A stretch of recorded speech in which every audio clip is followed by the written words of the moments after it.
risk, I guess, physical posture. Me, my, mo, me, mo.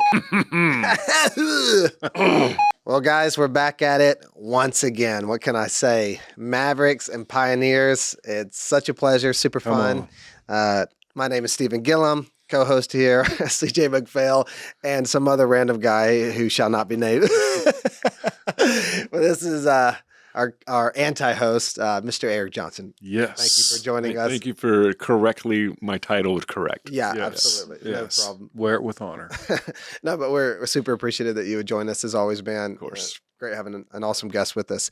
We got a fun topic this week, Yes. and one that we, CJ and I in particular, are deeply passionate about. We discussed this at length, and I said last night, we're doing this 8-week course at Studio called Founders and Creators.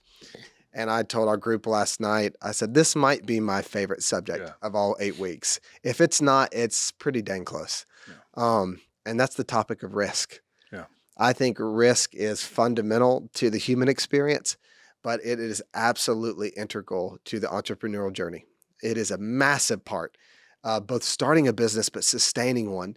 And so we love this conversation. It's something that we've rehearsed many times personally between you and I, but also really coaching other people, encouraging other people, and a massive hang up that a lot of people experience in multiple levels and in multiple places in that journey.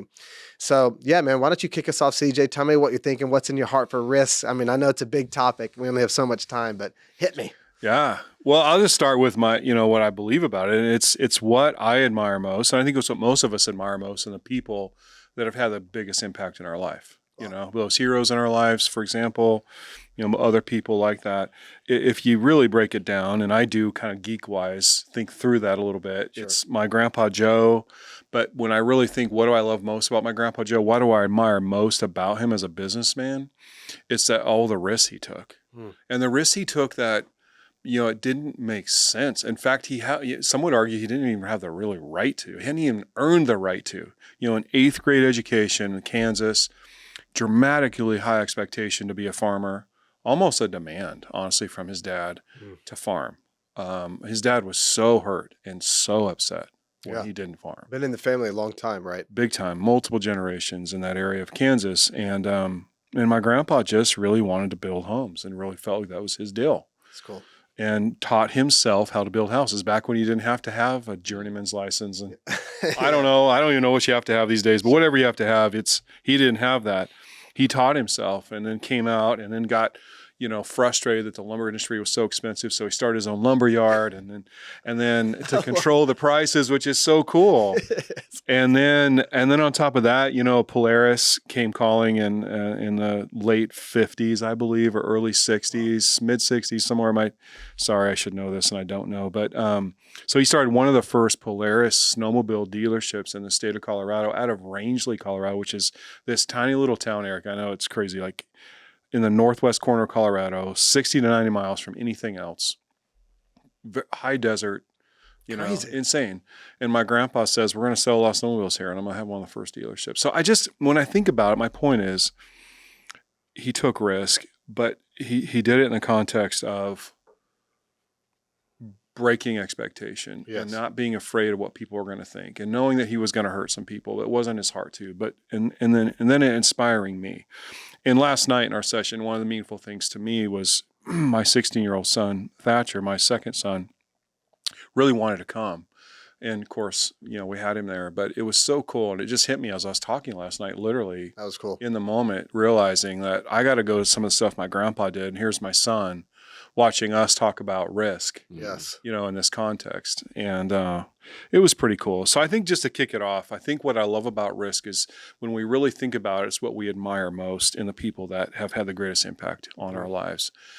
It's also one of the things that we have a tendency, human nature-wise anyway, and I'm a part of that, is we want to avoid the most. We want to hide from the most. We want to dodge, manage, mitigate, correct, play it safe, be sensitive, go slow, take it easy, tiptoe, all these phrases, all these ways that we approach risk. And sometimes that can be appropriate, right?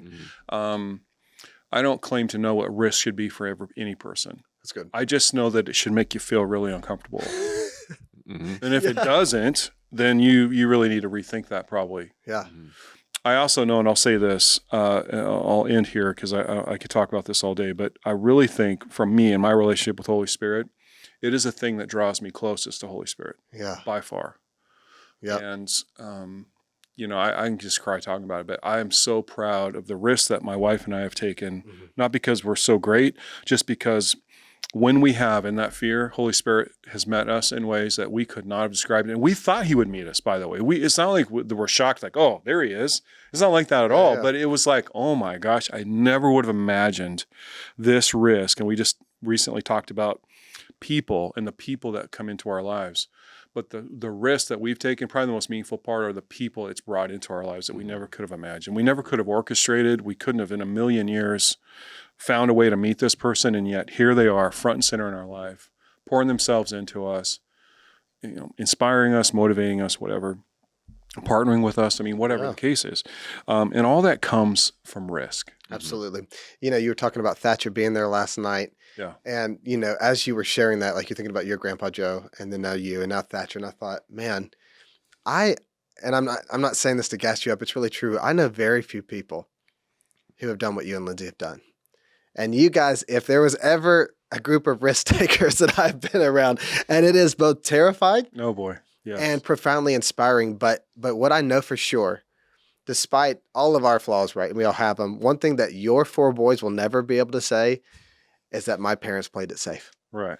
That Oh, they were thank you. unwilling to take risk. And Yeah. so thinking about your son being in the room, I thought what an appropriate night for him to come for his first time. Obviously, Eric, you were there with us last night and super appreciate the opportunity just to do the course at studio. What hit you last night?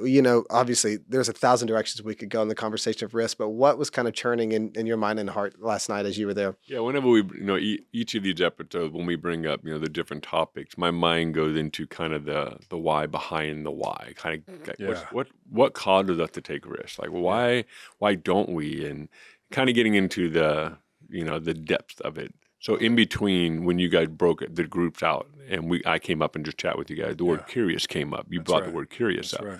I began to think like the word, if you're not curious, you really don't take risk. Mm. Yeah. You don't actually open up the door to actually have opportunities to take risk. Yeah. And so I think the word curious is really important in this conversation as well. Like this, if you stop being curious, you stop growing, you stop expanding. So when I think about risk, now I'm thinking about curious. Yeah. And so I think you have to be so convinced that how you see the future is real. Mm-hmm. And it has to be, I think sometimes our risk is in the confines of approval. Wow. So like, okay, you think it's a good idea? Okay, I'm going to take that risk. Wow. I think there are dimensions of risk that are outside of those parameters of approval. Nice. And that's a scary space. So you have to be like so convinced, like even if you're the only one, like I am so convinced that this is what needs to happen and this is what it requires of me. And no one around me can see it. Yeah. And I think the process to get there, some are quicker. Yeah. I'm probably more like, I want to think about it and make sure like, nope, I'm deeply convinced this is what needs to happen. Mm-hmm. And if no one else agrees with me, that's okay. Yep. I'm going to do it anyways. Yeah. So I think risk even has its thresholds. Yeah. So I think some of our risk is like, okay, everybody thinks it's a good risk to take. Mm-hmm. Then we ask, is that really a risk? Yeah. Right. You know what I mean? So I think those, everybody agrees. That's where my head gets into. That's where my head gets into, like just unpacking that and thinking about the nuance in the word risk. Yeah. And are we actually allowing ourselves to think outside of the bound of approval? Are we just in a room where echoes? Yes. Just, echo chambers. Yeah. So that's where my headspace goes in the context of risk. That's so good. I love that, CJ. So you are literally the perfect person to talk about what he just said, because he mentioned the word approval. And of course, you guys start Outsider Coffee in Medford, Oregon. Yes. So can you just describe that? Because obviously friends and family, their reaction and kind of the landscape of why that was so crazy and why so many people were resistant to the idea. Yeah. The very short version is Southern Oregon has one of the highest numbers of drive-through coffee companies in the country. And some say it's the most saturated market. And I don't have the ability to demonstrate that one way or the other, but it's definitely one of the most. I mean, there's no question about it. I mean, there's It's insane. It's kind of like churches in the Bible Belt. Yeah, we opened in Medford. We opened in one in Medford, Oregon, one in Central Point, which is an adjoining community. The 90th and 91st locations, privately owned coffee drive-thrus. 91. What's the population of the area? Well, Medford is maybe 90,000 people. That is That's saturation. I mean, that's saturation, right? Unbelievable. So per capita, again, everything's So it's in basically context. one drive-through per 1,000 people. It's insane. They drink a lot of coffee out there. That's a lot of coffee going on up there. At our Central Point location, you go out on Pine Street, which is like the main street through this little town. It's a great little town, great people. You stand at our location, and I look left, and there's not one but two down the road that I can see. And I look towards the freeway, which is I-5 in this case.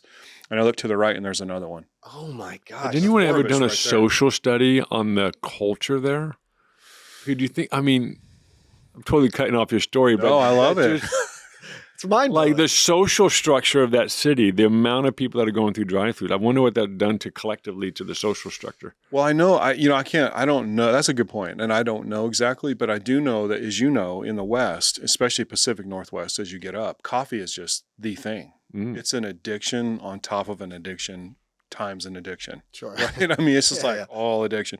And we all want it, and we all love our different versions of it.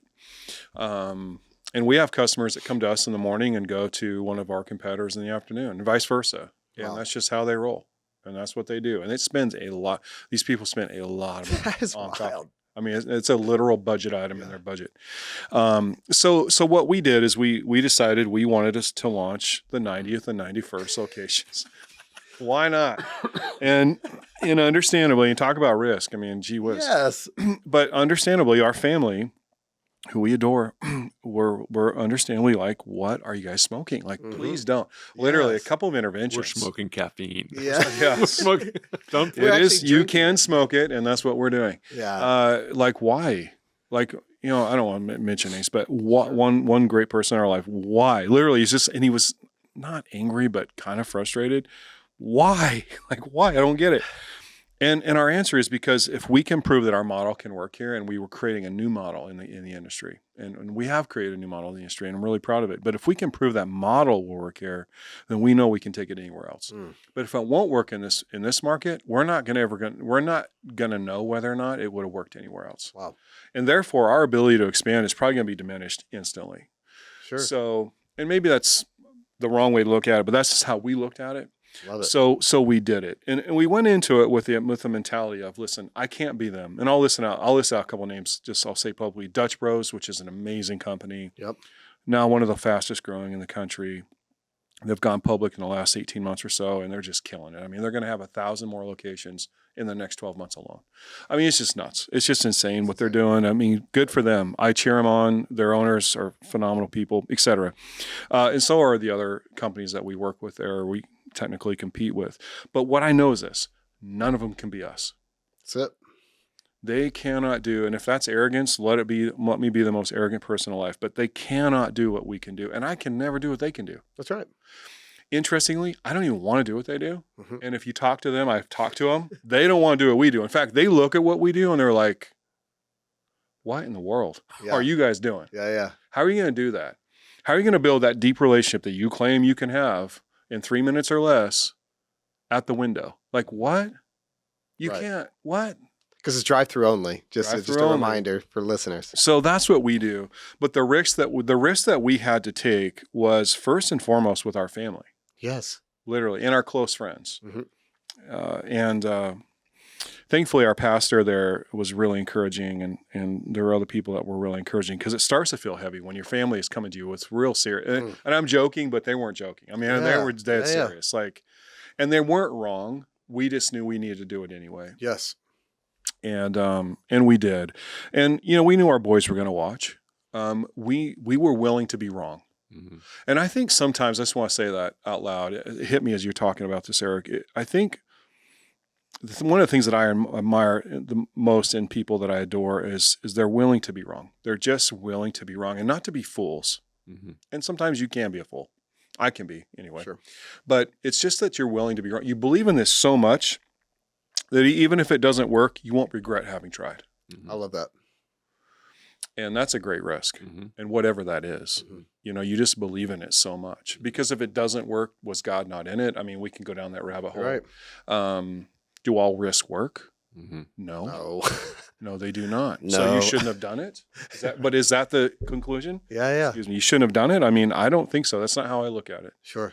Because my opportunity to grow and expand, for my marriage to grow and expand, my opportunity the opportunity for our sons to see us fail and succeed and make mistakes and do it right, it will not hurt us in the long run. It's interesting around the conversation of risk, and then the other episode we were talking about money. Yeah. And the finances. And I was just thinking, like, you look at a lot of wealthy people, when they lose everything, they're like, I'll get it back. That's right. That's right. It's like they know there's another way to do it. Yes. And I just wonder, just our own paradigms around lack and scarcity and all that, how much well, obviously, I believe it plays so much into our ability to take risk or not. Because let's say you risk it all and you lose everything. It's like, I'm done. Like, there's nothing else after that. Like, literally, that's so ingrained because of that scarcity mindset. Right. But when you look at, I was just talking to a guy this week, massive, I don't know what the value was, hundreds of millions of dollars of assets, lost it all. Dang. And then he's right back where he was. Just running in there. It's like, oh, you know what? Yeah, I lost it all, but I know how to get back. So I think some of it is like these mindsets behind risk too. And do all risk work? Obviously not. For sure. And I think the question is, I wonder if we remove the word failure out of our vocabulary. I love that. And okay, I learned something in this thing that didn't work. That's it. So I think some of it connected, like reframing some of this stuff for people. So I'm convinced of that. I might have mentioned in a previous episode, but the way I think about it is not all business ventures are going to be successful. You do it long enough, if you're in the entrepreneurial space, something is going to fail. So but if we reframe it, say, well, that wasn't a failure. What that was actually an opportunity to learn more. And so now I've gathered more knowledge than I had, more experience than I had. Sure, you might have learned some hard lessons. Yeah, you probably lost some money, but that is just ammo for the future. And God, I hope this is true, but in my heart, I feel like we're at a place where it's like, man, even if something doesn't work out the way I hoped, I'm just going to use it as a launching pad for the next thing. And, I don't know, maybe the bearing industry takes a massive downturn and we have to close the doors in a couple of years. If that happens, no problem. We're going to pivot and we're going to go do something else. My own journey talking about risk, CJ, I was just thinking about, I love your story, man. Because again, 90 and 91st store, that to me is a wild. That takes some kahunas, as we like to say. And it's fun. So my situation was, I had previously been a joint owner of a couple companies on the south side of Atlanta. Yeah. We ended up moving to South Carolina. That's a whole story. I moved almost as far as you guys did. It was a couple-hour drive. Not quite, but you were close. You guys are bumping the West you were Coast. It close. was like 2 or 3 hours. Man, it was a big step of We it. were more days than he was hours. Yeah, that's right. That's true.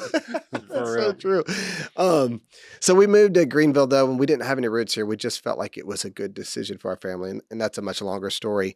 But about a year after that, we end up parting ways with my former businesses. I ended up just becoming an employee.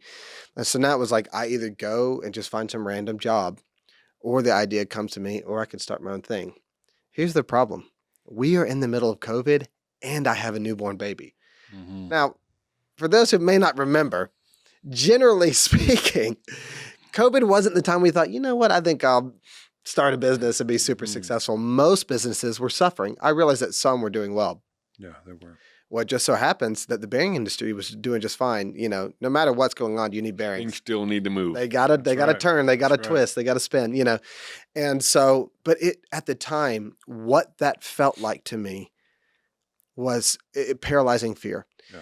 Because, we had an episode about provision, and I'm going, I do have to provide for my family. There's a real reality to, I have a wife, I have a newborn son, and they're depending on me to come through for them, to pay this mortgage, to provide food, whatever it is. And so, but thankfully, and I got to give my parents credit for this, there's enough in me that's a little bit like, okay, bring it on, and there's a little bit of an edge, I think, to entrepreneurs. You have to have that. That's kind of the Maverick thing. And that's why I like it, because I'm like, oh, and I had customers I literally had former customers call me like, Steven, I mean, you could hear the concern, kind of like you were describing with your family. Are you sure about this, man? Like, this is not a good time, blah, blah. Friends do the same thing. And that to me was like, oh, I'm about to show you, and I don't, again, there's a fine line between arrogance and confidence, but generally speaking, confidence looks like arrogance to the insecure. And so Woo! I just Come on. realized, hey, look, I don't have to think. I'm certainly not perfect, and I'm not like the world's greatest businessman, but I've done this before, Yeah. and I can do it again. And so we went on the journey, and we faced our fear, and we started this bearing industry out of my house. And I was literally packing and shipping bearings out of my garage. I mean, we had shipping tables, boxes, tape, the whole deal, knives. I had a little banding machine out there, so we had to clear the cars out. I told a story last night. I love this Dude, story. we have a sloped driveway, and the poor thing, because we have all these tall trees, it's just broken up all to bits. I mean, we desperately need fresh concrete. So we would have to roll the heavy bearings are crated, and they can be thousands of pounds, but let's say even for a few hundred pounds, where you're rolling up not a forklift, excuse me, a pallet jack up a sloped driveway that's cracked all to pieces. It is hard And dangerous. and dangerous. And I mean, I remember doing this with my DHL driver so many times. But one time I was actually taking a pallet to a different location. The guy shows up, and so I come home, and my wife is out there. I think it was raining. Now, don't quote me on that, but I think it was, and she is helping this Erin. guy. And she's a strong woman. Come And so on. they made it happen. But of course, it's a silly kind of absurd picture of like what it takes in the beginning. I mean, it's crazy. Yeah. But we went from that risk, and the next one was, well, now we got to get a warehouse space. Yeah. And that, again, CJ, we've told the story many times, I was so afraid because I'm like, well, the business is here today, but there's no guarantee of sales tomorrow. Mhm. But what is really neat about this conversation, and I can't say that it works out this way all the time, but at least in my experience, every time that I begin to take risks, God began to bring increase. Mhm. And I think there's a combination of my work and his blessing. And I don't know the mechanics of that. I don't pretend to know. I just know that it worked. Mhm. And whether it was hiring a new employee or expanding our warehouse and then hiring another employee. And now in 2024, we've got a lot of exciting things rolling out this year. Huge. That cost a lot of money too. Yeah. I mean, we're going to invest more this year than we ever have by far. Yeah. And that is scary, right? I mean, I remember, Eric, you and I talked about this. Stakes only get higher. Yeah, they get, yes, You know what I mean? they just get higher. They just get higher. It doesn't get easier. If you're under the illusion that, okay, once I take that initial risk, okay, things will kind of get successful and get comfortable. No, that is not the entrepreneurship journey. It is risk upon risk. Well, then you have the pressure of innovation. Thank you. Yeah. You have the pressure of like, okay, we made it, but like someone else is going to take over. That's So you have right. to innovate and stay creative until you have that pressure in the middle of all these dynamics. Yeah, Mhm. absolutely. I'm curious for you guys, like when you take risk, is it something inside of you or is it something you see that compels you? Do you feel like you're being pulled or pushed? Pulled. Pulled, yeah. Could you see something? See, yeah, that's Yeah. the pioneer piece. That's the visionary I was piece. just going to say, you might be more. Maybe. He's trying to bring you over to his side. Stay on my side. I'm the Maverick. I'm going to develop an assessment. Yeah. That's right. Let's do that. That would be fun. What about you? I'm going to be Switzerland. I'm going to be 50-50. 50-50. Oh, I'm definitely pulled. Pulled. There's definitely a higher calling that I'm seeing, and for us, it's just vision of we all do, but we want to use coffee to wake the church up. We really do, and individually, one-on-one, and then unleash, one of my favorite words, those people to go do what they were meant to do. Mm-hmm.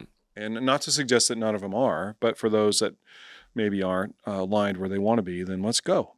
Let's do that. So we call that, through our mission, inspirational calls to action, and we have all kinds of ways we pull that off. And that's one of the unique things about our business that is different than our competitors, is we're really in it for the individual. Mm-hmm.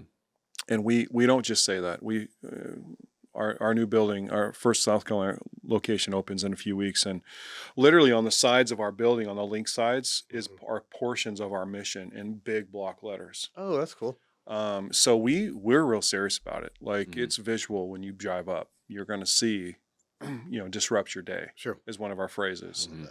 And really disrupt your day is what we aim to do as a company. We want to disrupt your day. When you come to see us, whether it's walk-up window or drive-through, we're gonna engage with you in such a way, in most cases, that you're gonna walk away going, oh, How do they remember my name? How do they know that I have a dog? I can't believe they remember that my grandma was sick last week. Yeah. You know, and we're going to have personal information, hopefully not in a creepy way, but in a healthy way, right?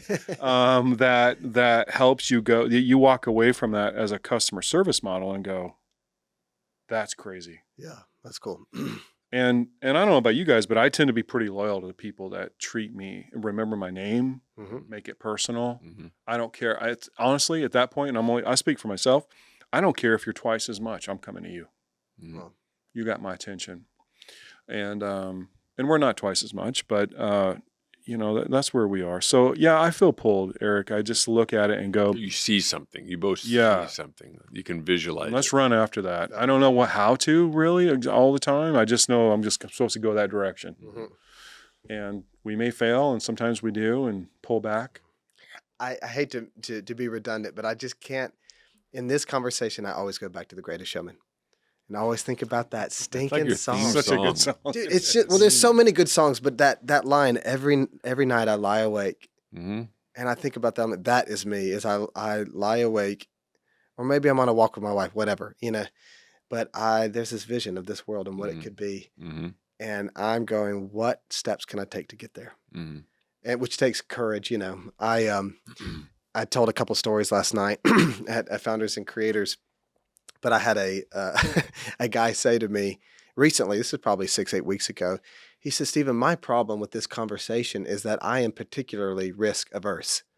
And so it's not within my nature to make these steps, do these things that are as uncomfortable, whereas you don't seem that way. And I almost like shouted in his face. I know, shocking. But I was like, buddy, I am risk averse. I wasn't always like this, man. I'm not a guy that generally you would describe as a massive risk taker. At least I didn't used to be. But what I emphasized to him and what I'd want our listeners to know is like, this is one step after another. Like the initial risk was small, and that led to a snowball of larger and larger risks where now someone years later would look at my life and go, dude, that guy's kind of wild. Yeah. He's a bit of a risk taker. Well, I didn't used to be. Yeah. But faith is built over time. And, you know, John Wimber famously said, faith is spelled R-I-S-K. And so to me, that's really what we're talking about.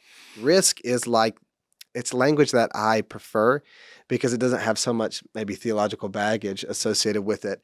It's like, you know, and it says in Hebrews 11, like without faith, it's impossible to please God. I'm like, well, what does faith look like in the business space? It looks like risk. It does. It looks like stepping out into the unknown and doing things that you're not sure that will work, but you have that vision. You see something that could be, and you go for it, you know, come hell or high water. To me, that is what has transformed our lives. And I would encourage current entrepreneurs, even that maybe have been in the space for decades, if that has stopped in your life, it's time to get back to the frontier. Because you may have settled into an existence where you've built this thing around yourself. You've got this kind of kingdom under yourself, and it's not serving the world like it could. It's not having the impact that it could because you've stopped living on the edge. I think that is a fundamental part of the journey. Yeah, totally agree. You know, I look at the church. I love the church. I don't always love the way we do church, but I love the church, and I believe in her potential. And I just look at that and go, you know, I look at Studio right now, and I'm so grateful for Studio on so many levels. Especially that we're offering this course to some great people. 130 people signed up, you know, probably roughly 100 coming on average at each one. So let's just use 100 because it's an easy number. If it's accurate or not, I don't know. But 100 people inside of a church with less than 1,000, I think, just less than 1,000, right around there. And I'm just saying for statistical sake. Imagine 100 people, what 100 people can do that are starting to move forward in risk. How infectious that becomes. Come on. How inspirational that becomes. Those stories begin being told first in small groups and one-on-one, and then suddenly in larger contexts. And suddenly then other people. That's what I'm excited about this. And that's my prayer for founders and creators. Like the big vision is whatever it looks like in the future. I don't want to say I don't care, but I just know it's going to be good.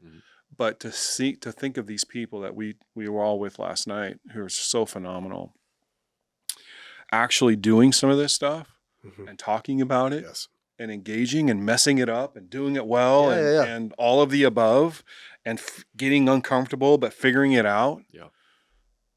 I mean, it's just a playground for the Holy Spirit to go, oh, wait, just wait, see what I'm going to do with this. That's so good. I mean, what are your thoughts on that? It's just how I look at it, like a kid, you know? Yeah, I mean, it's 8 weeks. We're 4 weeks in. That's right. Yeah, we just finished. We're halfway through, and what's going to happen outside of this? I think the thing, that's encouraging is people come up to me and say a couple of things. Why are you guys doing anything for entrepreneurs, founders? Like, what? Why? Yeah. And I have my answers there. And then I have the other people saying, thanks so much for doing something like this in the confines of this. And so I believe it's one of the beautiful ways to help people's lives. Yeah. From a livelihood standpoint. Yeah. Creativity, like it's like, oh, this thing, whatever it is, gets expressed. And then I do think it's a way that you can actually influence culture. Yes. And so for me, it's multifaceted. So absolutely encouraged by obviously the response and the turnout. Now it's like, okay, what happens after this? What's our spin off of this? And I've got, I mentioned to you guys last night, I got 2 or 3 ideas that I think could all be done that could be really advantageous. Sure. So good. So I think it's the beginning of something really ideal and really beautiful. Yeah. I think studio in of itself, because of our language, our vernacular, and what we've been saying all along, it's attracting creative entrepreneurs, teachers. It's just attracting all kinds of those people. So they're sitting there, they're ready to go. Yep. So I think we're just kind of opening the door and giving our best to give people permission to go for it. So good. Well, I love this conversation, CJ. I have a feeling that this is a topic we will explore at length in the future. Big time. I think this is a great stopping place for us. But, our encouragement to the listeners, start on the journey. Let's take some risk. Do your homework. Do your market research. We're not encouraging blind, foolish risk. But what I consider responsible risk is doing things that are grossly uncomfortable, that are backed by the hard work, the research, everything, and just seeing what God will do. And if you quote unquote fail, it's not ultimately a failure. No. Thank you so much for listening, and we'll see you guys next time. Thanks for listening to Mavericks and Pioneers podcast, where we empower current and aspiring entrepreneurs to take meaningful action towards their dreams. We'll see you next time.